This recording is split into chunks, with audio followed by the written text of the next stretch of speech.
জয় গোবিন্দ। দলগুরুর চরণ কমলে রইল শতকোটি প্রণাম, প্রণাম রইল সবার প্রতি। তাহার কথা আজ তাহার কথা বলিতে যাইতেছি। দুঃখের বিষয়, তাহার কথা বুঝি নাই, বুঝবার মতো সামর্থ্যও নাই।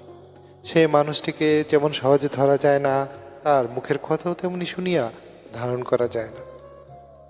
আমরা না বুঝিয়াছি সেই মানুষটিকে, না বুঝিয়াছি তাহার কথা। যে সাধনা ও একাগ্রতা থাকিলে তাহার কথা নিগুড় তাৎপর্য হৃদয়ঙ্গম করা যায়, তার প্রকৃত তত্ত্ব মনের সামনে ফুটিয়ে তুলিতে পারা যায়, তাহা যে আমাদের নাই। যাহার বাল্যবীতি সমগ্র জীবনটাই রহস্যময় এবং সমগ্র জীবন সাধন বুদ্ধির অগম্য, তাহার কথার মধ্যেও যে আমাদের না বুঝিবার মতো অনেক কিছু থাকিবে, তাহার আর আশ্চর্যের কি। কাজী শঙ্কা হয়, তাহার কথা বলিতে গিয়া বোধ হয় অজ্ঞানবশত শেষে আমাদের কথাই না বলিয়া বসি।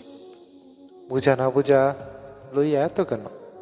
তিনি তো বলেন, একেবারে কিছু না বুঝিতে পারেই সবচেয়ে ভালো বুঝা, অজ্ঞানী প্রকৃত কাল। তাহার কথা এক সমাপ্ত। জয় রাম, জয় গোবিন্দ, গুরু কৃপাই কেবলম।